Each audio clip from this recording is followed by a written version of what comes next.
Namaste, beautiful soul tribe. This is going to be one of the most important audio recordings that you will have ever heard in your entire life. We have been given permission to share this particular channeled reading with the public. I need to give you some context before we go into that channeled reading, and who I am channeling in this particular reading is none other than Mother Gaia, Mother Earth. Look at the beautiful earth nature behind me. I'm not sure if you can pick up the sound of the very sublime rain that's falling here at the moment as well. Nature is, of course, our antidote for all matrix programs, but in particular, what this channeled reading is about is to do with an ongoing astral mission that myself and many others in an astral group that I'm part of, a worldwide astral group of the most incredible psychics, people really at the top of their game or their craft, if you like, that come together at various times through the week, and we gain information as to what's happening on the planet. We tweak timelines to steer energy in the direction of love, joy, and peace consciousness. We're removing Archon programs, insidious programs that are designed to siphon the energy from beautiful humans.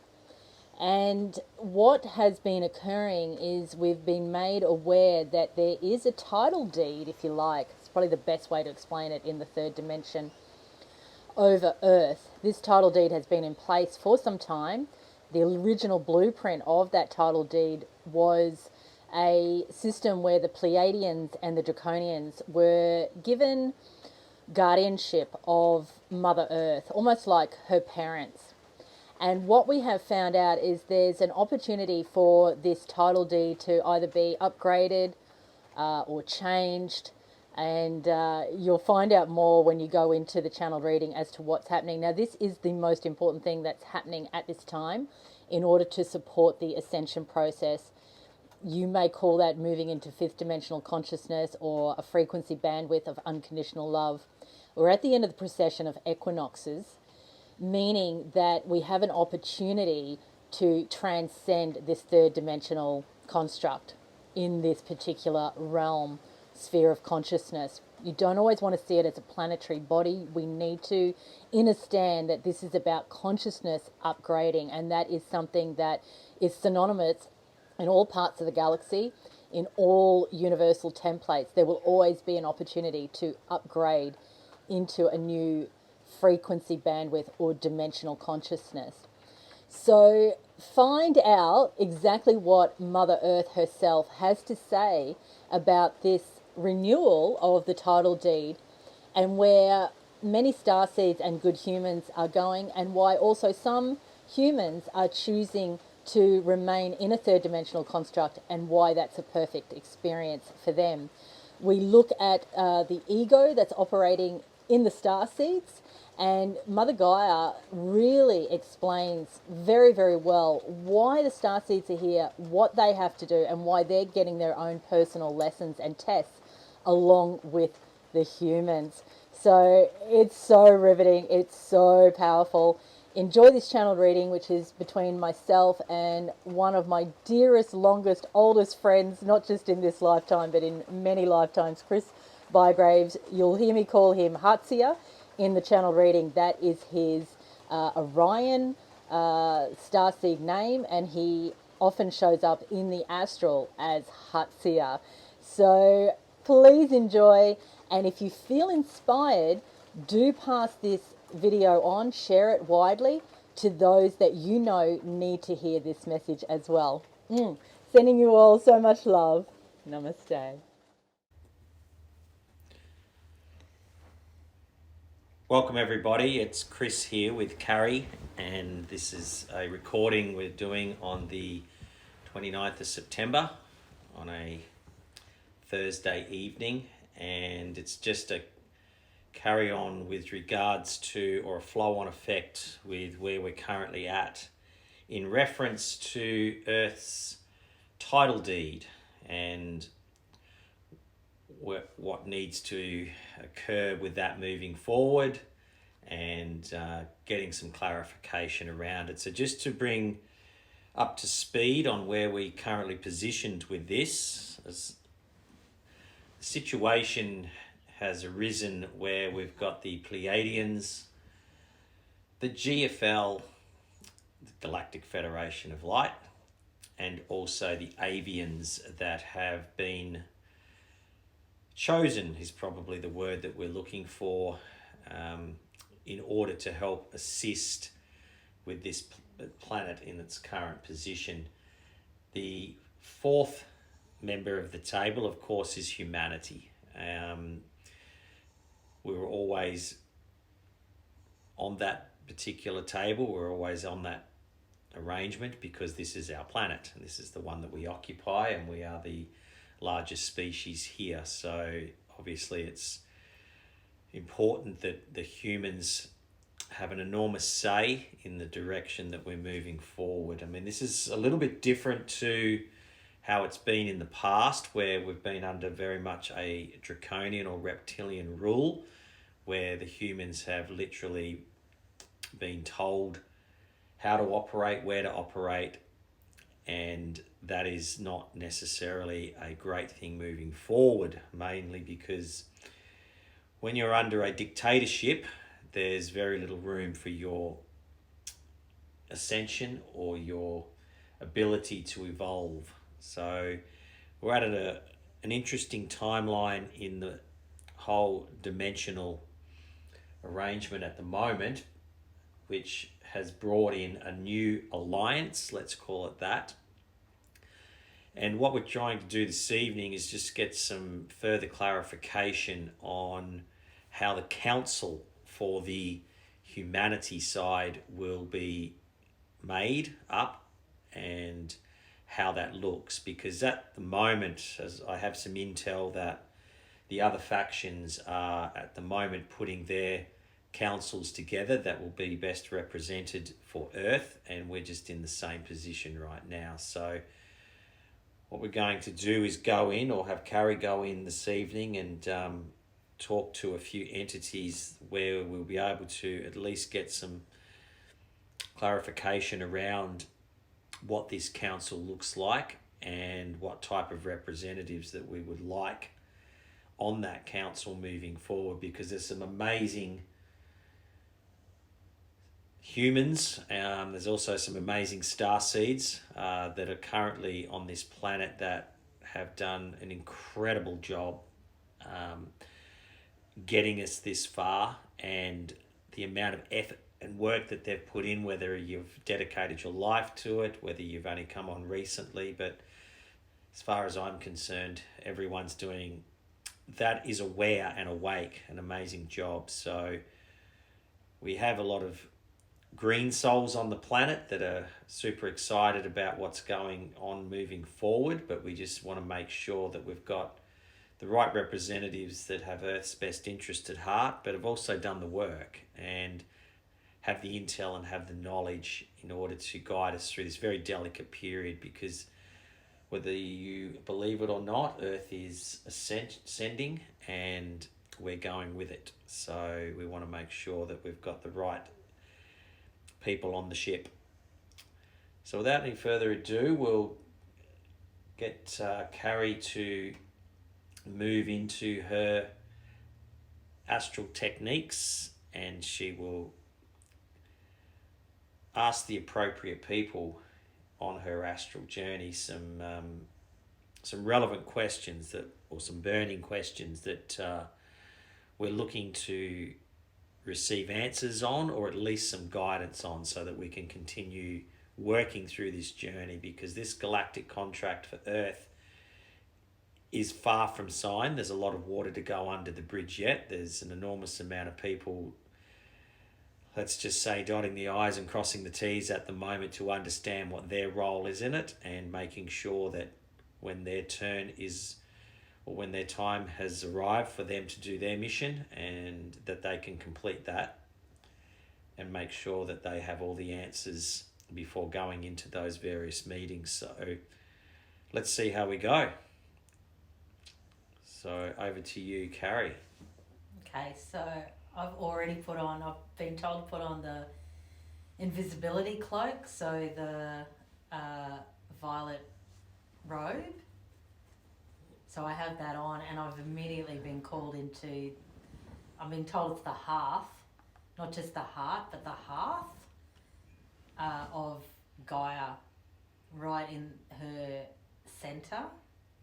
And it's a beautiful crystal palace or castle, almost like a crystal city that's right here in this hearth.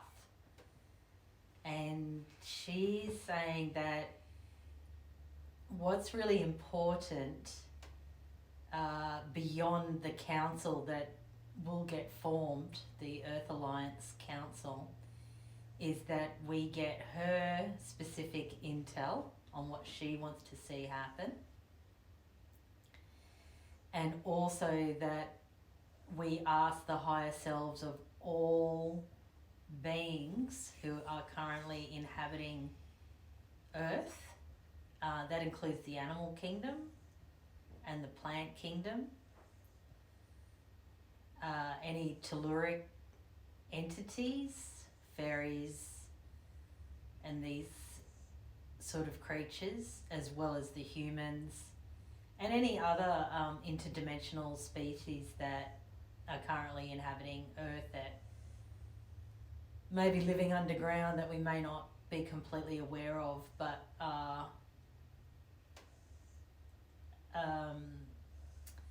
part of the universal laws that are governing this realm. So I'm being shown gravity, so that, you know, they're in accordance with the laws of gravity in the 3D. So whoever's in that frequency bandwidth, that's who we need to talk to. So first of all, though, Gaia would, you know, like to answer any questions that you might have, Hatsia. Well, I think Gaia is an enormous part of this process moving forward, because obviously Gaia is our mother, is our heart centre of Earth, and she has a claim and a stake and an investment on this planet unlike any other entity. She's the one that asked us to come here and assist during this journey, and she's the one that we came here for. It was never any doubt when someone of her magnitude and her radiance asks for a specific mission, of course. So to include her is imperative. To include her is the absolute reason of why we're moving forward. So my question to her is based on Earth reclaiming itself and humanity redefining its identity, how the council is to be represented is something that I would like to ask her. Is what is in her best interest and what is her input into what she feels is the best arrangement moving forward. So first of all, she wants to acknowledge, she's calling them the honourables.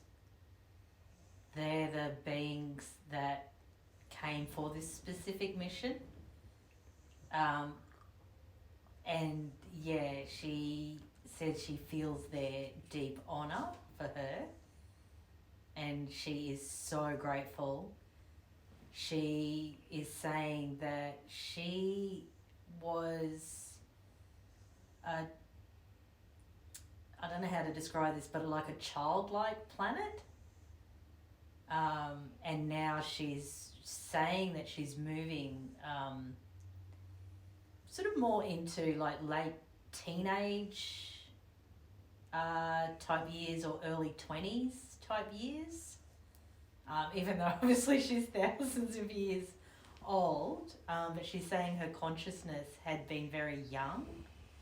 So she's been growing up alongside of the humans, and she's sort of ripening or reaching that maturity. And she's saying that, you know, most people are calling that fifth dimension or fifth dimensional consciousness. But for her, it's like she's coming of age. And she's excited, really excited, you know, for her debut almost, you know, she's showing me, you know, dancing and being swung around on the dance floor, and, you know, just being seen, like really being seen for all her beauty and really being revered. And, you know, she's really joyous about that. She's excited about that. She's saying concurrently, along with that, she holds a much deeper consciousness that is ancient, because she has a direct line to the source code. So she's both swung out here in this quadrant of the galaxy growing up, but simultaneously she is as ancient as source itself, or himself, or his self. And, you know, that's her relationship with the portal that we know of as Ra, or the sun, but this, you know, the sun is just that series of portals that goes through other suns and then up into the galactic center, right into the central radiance, which is God, Goddess, all that is. So yeah, she's holding both spaces, but she's almost blushing a little bit and battering her eyes.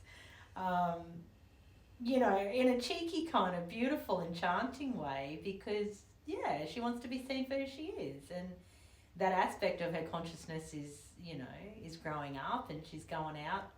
She keeps wanting to say the word debut. I don't know if that makes sense to everyone, but it's definitely something to do with our Australian culture, and I'm presuming for whoever's listening to this in other countries, I'm presuming you have something the same, where it's kind of like your first formal dance. So, you know, we don't necessarily do it anymore in modern age here in Australia, but I think, you know, it's something that people would understand. Yeah, so she wanted to just, express that and thank the honourables, you know, they're the starseeds. But she's also saying there's many good humans here have been stuck in the frequency bandwidth known as that false matrix type construct. She said there's many of them that have been stuck here that have just been doing the hard yards and, you know, making their way through all their personal initiations, and, you know, they're very good humans. And she said often some of those ones are more mature than some of these starseeds. She said some of the starseeds do fall in their own trap, because they're advanced, and so their ego can get involved.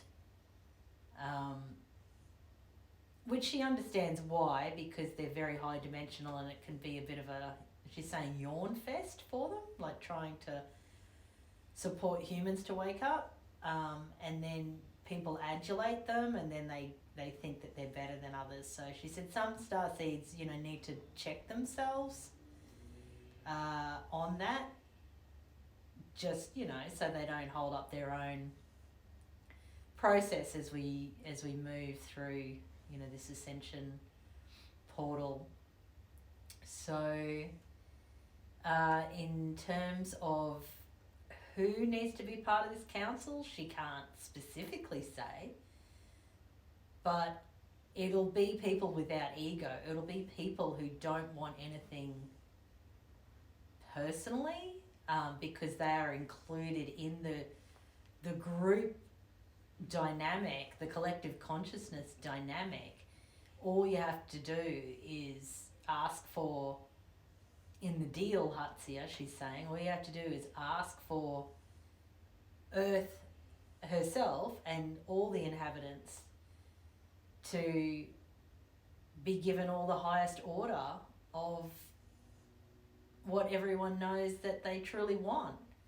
Love, peace, joy, abundance, prosperity, forgiveness, kindness, compassion, fun, frivolity. I don't know if the rest of that right, I'm trying to channel her. Dancing, she's showing me some symbols and things now. She's showing me cartwheels and just freedom and, you know, hugging animals and, you know, that sense of unity and unconditional love and, you know, being able to drop out of identifying with your thinking self and just into pure consciousness, just joyously accepting what is. So she's saying that for you, Hatsia, that's your main job when you do this deal. You have to represent humanity in that way.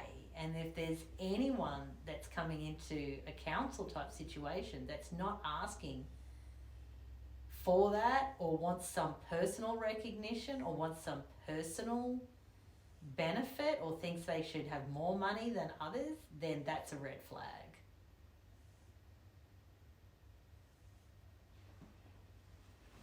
Well, that makes perfect sense on a number of fronts, where Earth at the moment for Gaia is absolutely in the spotlight. You know, we are the biggest blockbuster movie in the galaxy right now. All eyes are on Earth's ascension process because Earth's timeline has arrived where it's right in the middle of trying to get to another dimension. It's part of its ascension process. You know, this number was always going to come up at some point, and that's happening right now. So for her to be, you know, tantalized and excited, because it's her day in the sun, literally. And I can certainly understand why she's very excited to take all of her children, which is humanity and nature, the animals, on this wonderful journey of ascension for those that are ready and for those that align to her. So that makes sense. In reference to the alliance or the committee moving forward, I had a preconceived idea that it may be, if requested, made up of some extraordinary, highly gifted and highly talented and very pure starseeds along with the humans.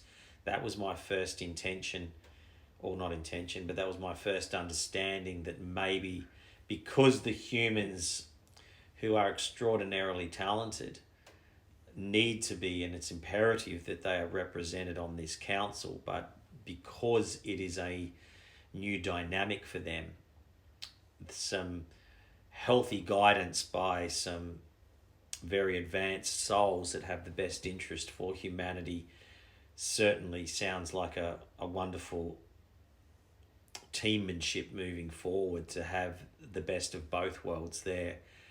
The reason I say this is because, knowing humanity quite well, that without any disrespect whatsoever, they are also a very green race. And what I mean by that is that they're coming through their evolution process. The one thing about humanity is they are one of the most special species this galaxy has within its confines. The enormous talent, the amazing gifts, the skill set is completely untapped. It is unquantified. Hence the reason why I believe that some wiser heads and some more dimensional characters to guide them through. It's a little bit like the young Luke Skywalker that got guided by Obi-Wan. You know, there was some purity there. He was extraordinarily talented. He was up for the mission and he was ready to go, but he needed some fine tuning. So in order to hear that from Gaia, that she'd be receptive towards having a mixed council for Earth until the Earth or humans are at a point in their governance where they can take it 100% on their own. Sounds like a wonderful idea, and also a very gracious idea for whoever those star seeds would be to guide them through. So thank you, Gaia, for confirming that, and it means a great deal to know that you're involved in this process so strongly, and we look forward to seeing how that arrangement pans out. She's saying that the humans really carry in their DNA, she's showing me like the golden ticket. She's showing me, it's going to sound quite funny, but she's showing me Willy Wonka and the Chocolate Factory, where they're searching for that elusive ticket, if you like, to get into like a wonderland, which is sort of where he ends up, in the Chocolate Factory. So there are humans that have done the work, and this isn't to do with the last few years or even the last few lifetimes. This is an epoch of time, a galactic cycle, in which she has created and provided a playground for them to play out what they've needed to play out. And so there are many humans now that carry the encoding in their DNA of this golden ticket, that will move them automatically into that wonderland, as well as there are star seeds here that came from, she's saying, middle dimensions. I've never heard that terminology before, so I'm guessing that's like 5th, 6th, 7th, 8th dimension type of thing. She said a lot of those ones,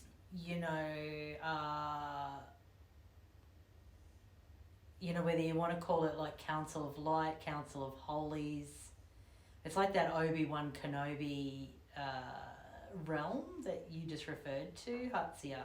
She's saying it's like that, and you could call it Ascended Masters realm, Jedi realm,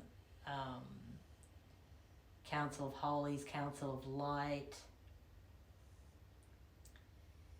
And then you've got some, she's showing me, and I don't often go to this place, this is Carrie speaking now, I don't often go to this place, but I know there's a realm just of like 12D type wizards that really just sit in meditation. They barely come out of meditation, they just hold space, but I've been up there a couple of times. So she said there's some of those ones that actually are incarnate right now.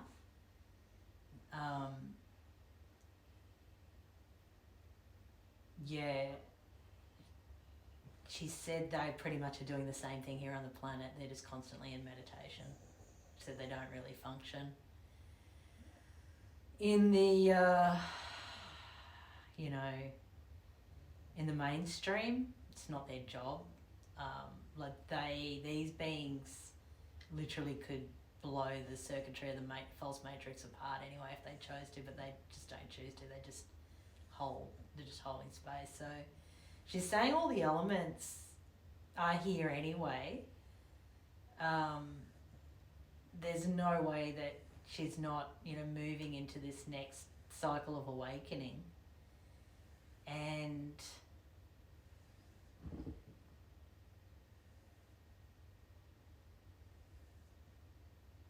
it's interesting because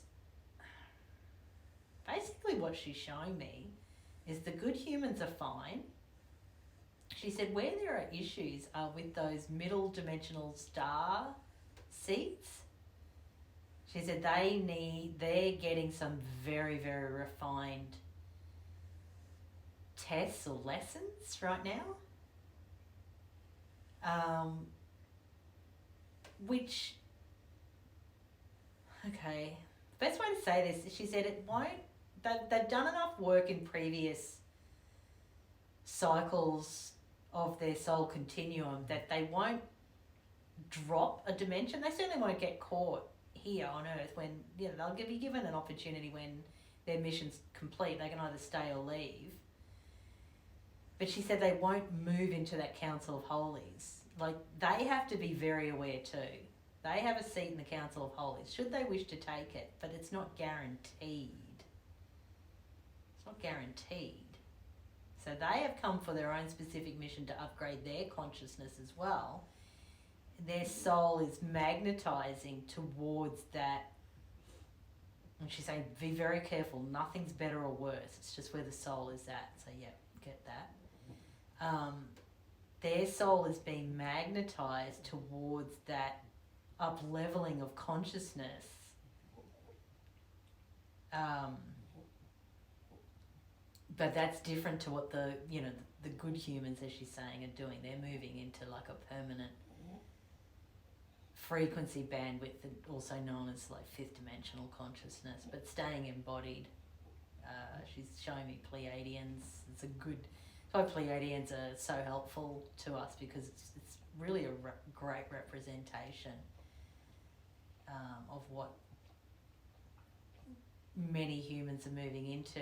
And then this has come up in our astral group another time, and Gaia is confirming it, that yes, there are, saying many, so I'm guessing that's, I don't know.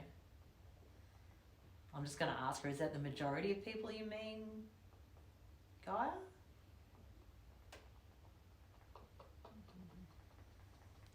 Oh, all I get is 50-50. That's what she shows me, 50-50. So 50% then, if that's correct, I'm not saying that's correct, I don't know, I'm just channeling. 50% basically going around another galactic cycle in the third dimension. You know, they need that frequency bandwidth. She said all you do is open your eyes and look around. There are many souls, and she said don't accuse them of being bad souls, but they're just souls who have remained asleep despite, you know, many factors that could have shaken them awake in recent times, but they just, you know, she's saying actually in a way it was a test. Not that that's a negative thing, it's just part of the course, part of the curriculum here. You'll get these huge activations or potential activations, and many humans have chosen to activate, and many have actually dug their heels in and chosen they want to keep things quote unquote normal. They like that cycle that they're in. They're comfortable. It's where they feel they fit the best. So we can't say that they're wrong. But she's saying for those observing that frequency or that consciousness, it's quite frustrating. But that's also part of their test, is to not have judgment, to stay in their hearts and to keep rising. So there are a few parts to that. We've got humans that are going around another third dimensional cycle, humans that are upgrading into the fifth dimension, starseeds that are also getting tested as to whether they're going to hold their dimensional frequency once their mission is complete, or whether they're going into the Council of Holies. And then you've got these, they're as big as a planet. I can say it's like there's only two wizards here. That's all I can really see. I thought, okay, she's showing me they sit at the poles. They sit at the poles. They're guarding the poles. Yeah, that makes sense. That totally makes sense, Gaia. Yeah, they're guarding the poles. Because if the poles don't come into alignment, we can't move up through that transcendental highway. We can't move into that vortex to to reposition in a bandwidth that is oscillating at a different rate to where we're currently oscillating in. So those wizards guard the poles. They're huge. They're huge. Their energy's huge anyway. I'm in the astral, so I don't know. Like she said, she's saying they in human form, but their energy is, their aura is taking up a lot of space. And whoever they are, they don't function in society. She's saying they're breatharians. They're just they're just, well, yeah, okay, they're just meditating. They're old, okay, but they do exist. That's fascinating. So in reference to who becomes part of the Earth Council, yes, again, we've got to use the classification of good humans. That has to be said, she's saying. And starseeds.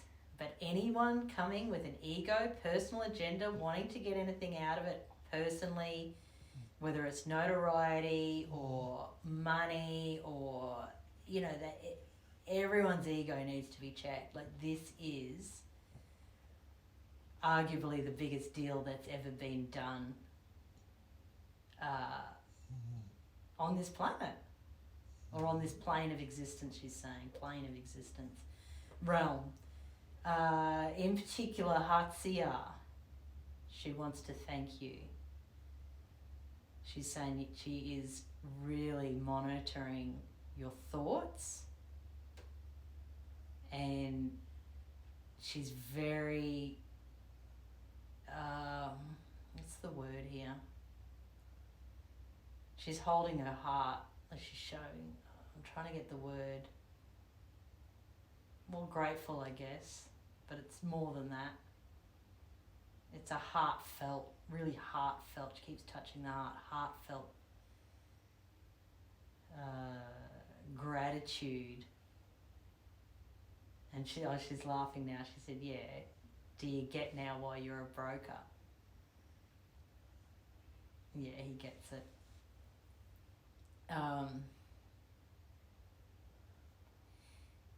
Yeah.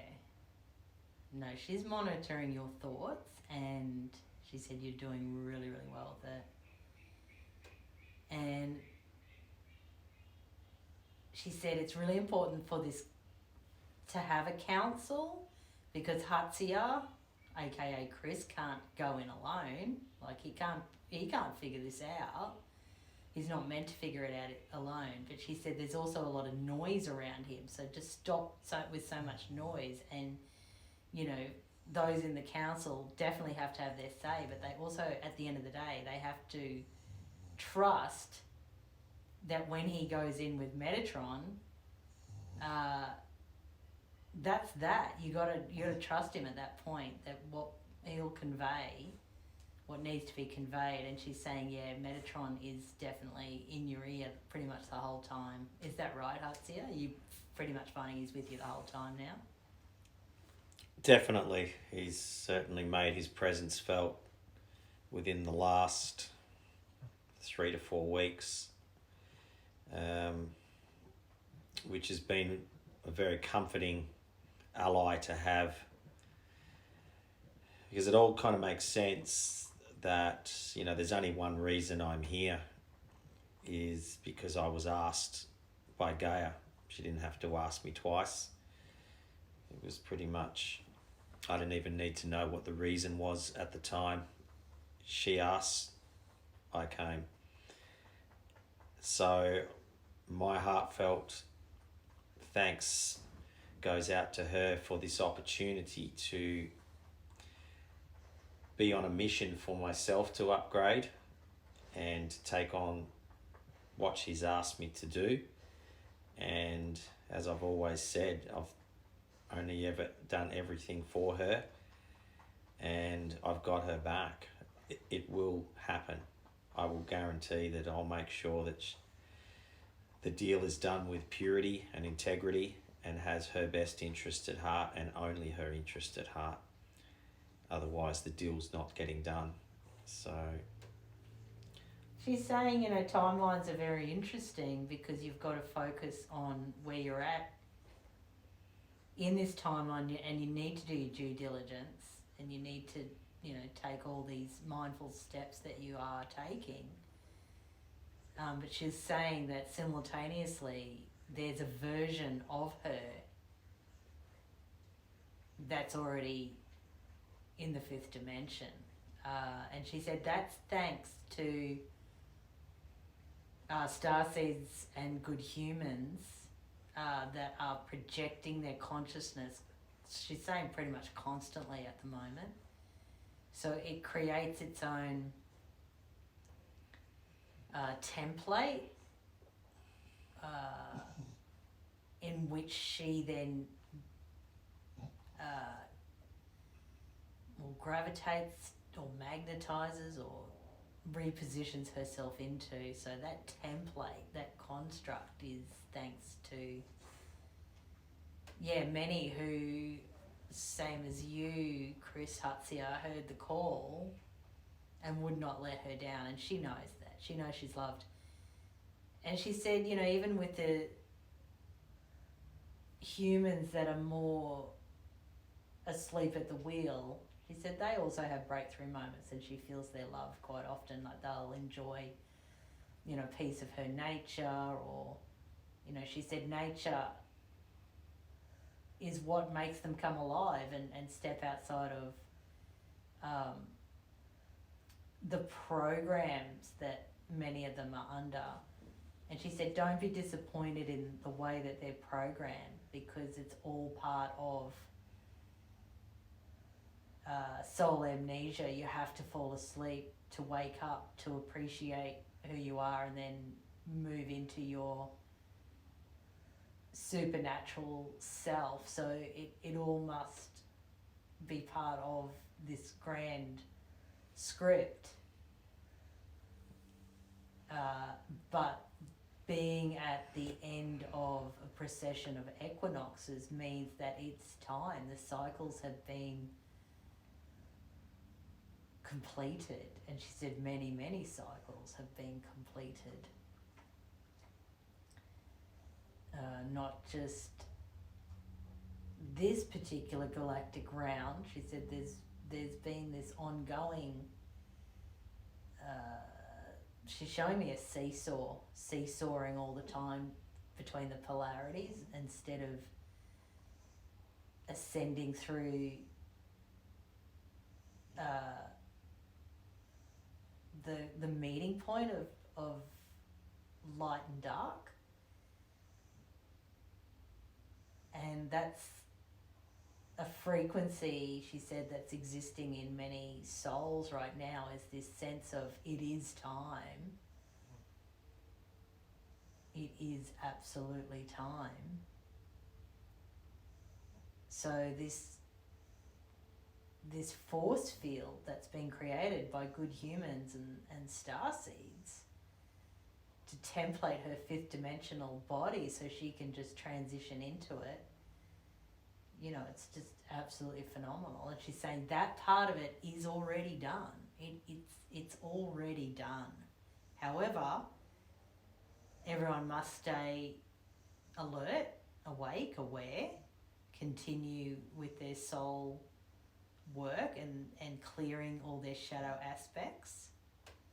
Because if they don't personally clear their shadow aspects, then they can, in worst case scenarios, be well, she's saying left behind. She said not that that's wrong, but that particular soul would have a sense of, I let myself down. So everyone must continue to check the ego. Everyone, starseeds, and she's saying in particular the starseeds. So that's very interesting information, I would say. Anyway, was there anything else? Because it's probably getting to be a long recording. I guess the final question that I have is that this is my understanding with regards to the four pillars that are here to represent Earth moving forward, that I just want to reiterate what I believe I've been informed or told, is that the faction for the Pleiadians is due to them having a ancient contract on Earth which allowed them to have a portion ownership, has always been in place. However, through history, they have abandoned Earth on numerous occasions with regards to the running of it and the governance of it. And she's saying they dropped the ball. so we understand why the Pleiadians are willing to correct the wrongs from the past. They also have an amazing amount of healing technology and advanced technology that will assist the humans moving forward. So I guess I just wanted to get clarification to know that that's their agenda, as in they're here to this time be of a source and a entity that has got Earth's best interest moving forward, and to pick up that ball and show some proper governance moving forward. She likens it to child neglect. She's talking a lot while you were talking. I had to wait for you to, because she's at me. Yeah, she's got a lot to say on this one.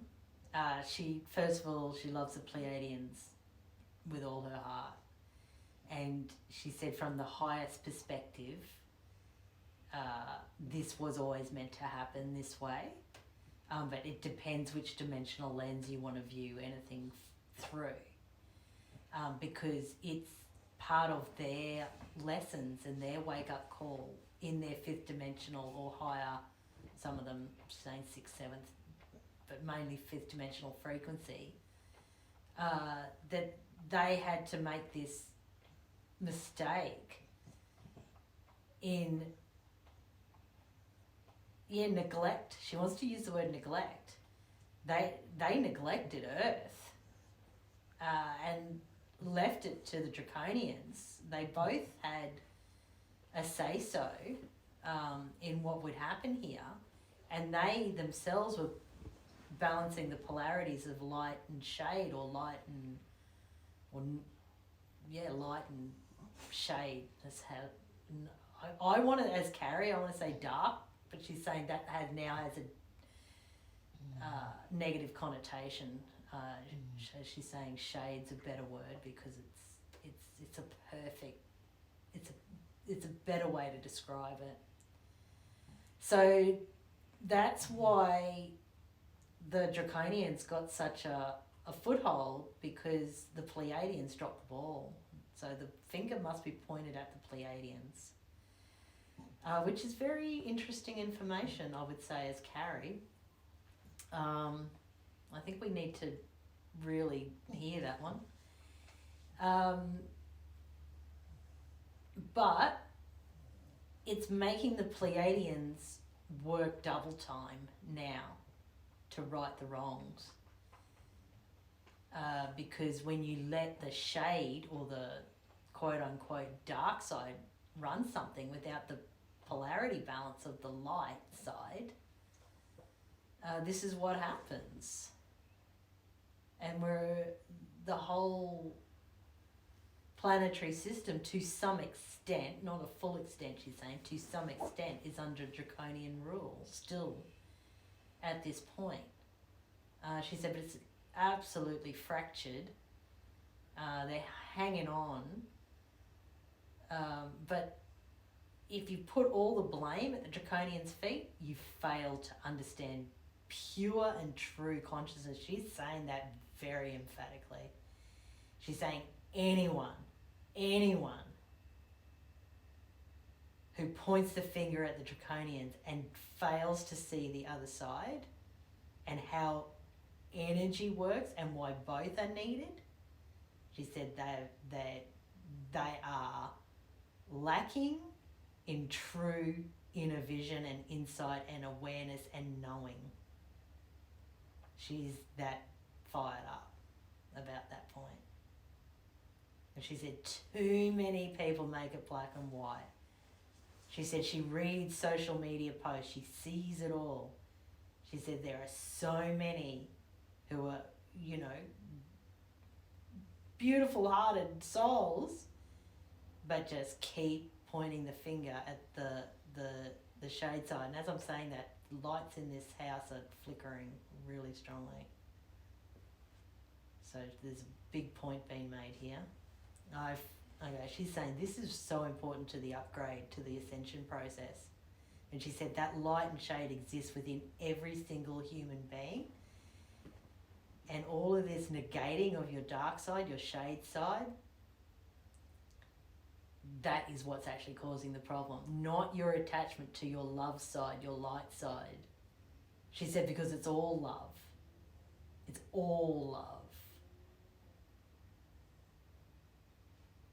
So integrating those two forces together within is what creates the ascension, because unless the beings that have exercised their free will to ascend at this point, unless they do the work of integrating their light and shade, then the light and shade as it plays out in the collective cannot be integrated, and the ascension gets held up. It doesn't need to get held up. And she's not even upset. She's not upset with the Draconians or the Pleiadians, she's saying. It is as it is, but we have to know the story so well that we know the next step in that story. Because she said ultimately, when we review what happened, it will be the perfect script. You have to somehow know that as you're going through it. She said that does not mean that you do not confront evil. She said you do confront evil. You have to confront evil. That is part of the script.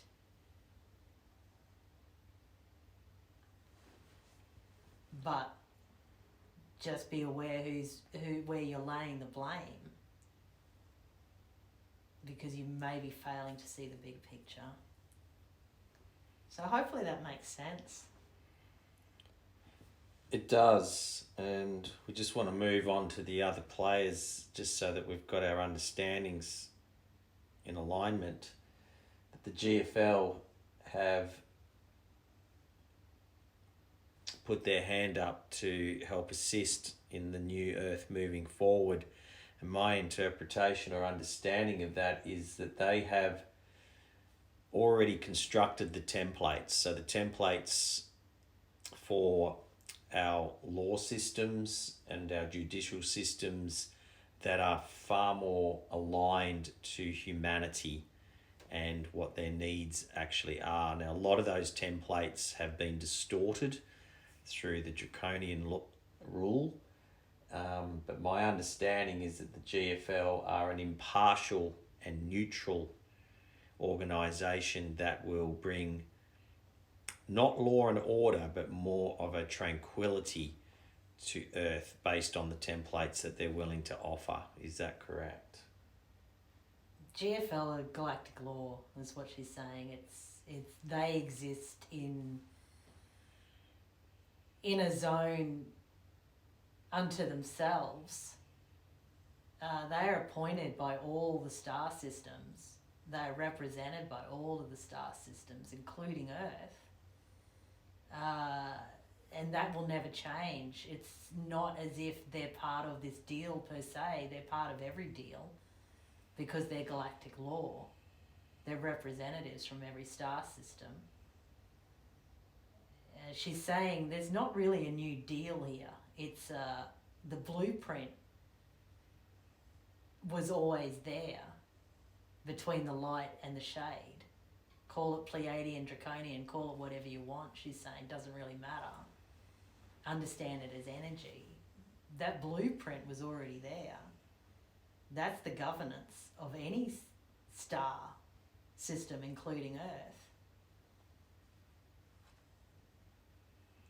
And there's a galactic law in place that will seek to balance energy and will make those accountable who went rogue, who distorted the frequency. So it's a return to the Pleiadian, Draconian original blueprint. She's saying be mindful that this deal with the Draconians, that they're leaving, does not mean that the shade side is leaving. Shade and light must, or dark and light, or yin and yang, or however you want to call it, you will never eradicate one side of it. That's not what's happening here. There's been a gross misinterpretation, she's saying, of what's actually going on. Which, as Carrie, that's a bit of a shock to me. But I understand what she's saying. So she's saying, no, you're bringing in the Pleiadians. Yes, but they were always there. They just dropped the ball. She said, no one's seeing it clearly yet.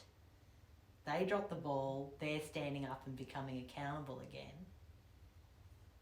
The Draconians are just shifting back into alignment. They're not even leaving per se.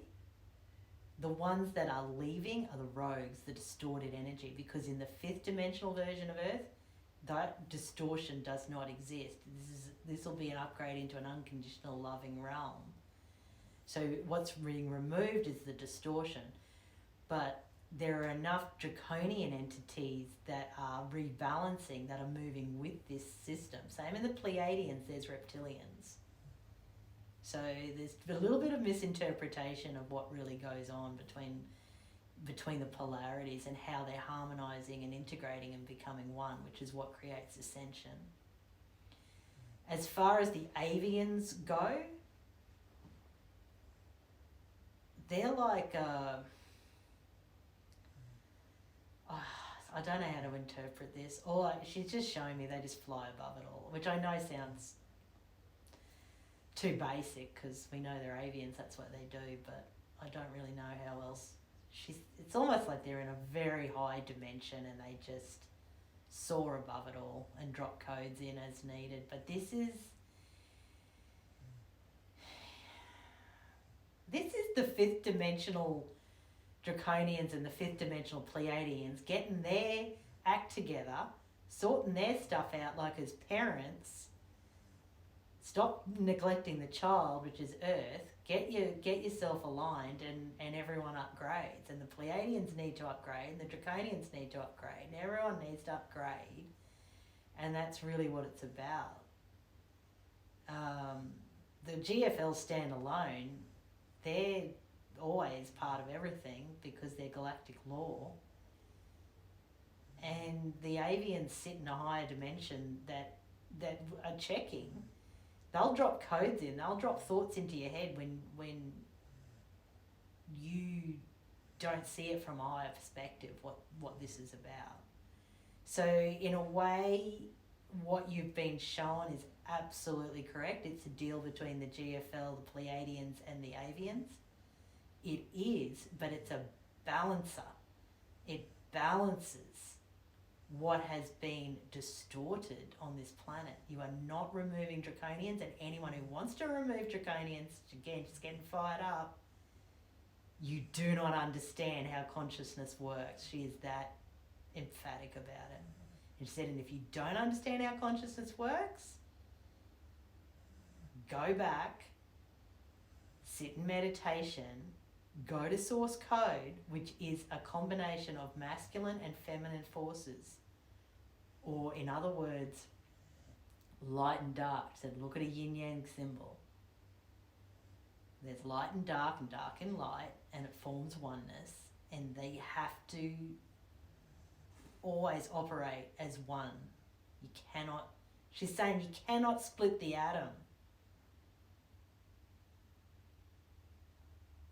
So these rogue Draconians, yes, they are evil. And she's saying that's the antithesis of living, you know, they're about destruction. But not only did the Pleiadians drop the ball, But then humans had opportunity after opportunity after opportunity not to feed that evil, and they kept feeding it out of soul laziness. Again, all perfect, but it's now time to shift gears.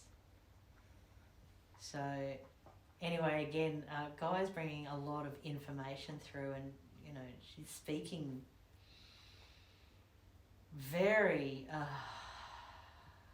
very determinedly. So, and I understand why, but yeah, I wasn't necessarily expecting that. But yeah, I feel like this channeling's getting long, so we might wrap it up there. But last words, if Gaia or Hatsia or anyone else wants to drop in, see what anyone wants to say. Well, the final part of my questioning, which is what I'm a firm belief in, is that the human or the humanity element of this is, in simple terms, they will lead. And this is for the first time in their existence that they've been given the opportunity to express themselves and also show that they have the ability to unite as one and also have the ability to lead. And I think that's the number one part, is that they are now about to find out who they truly are, find out exactly what their purpose is, and this is the opportunity that they've been starved of, and this is the opportunity that is now in place, and that's my understanding of humanity's involvement.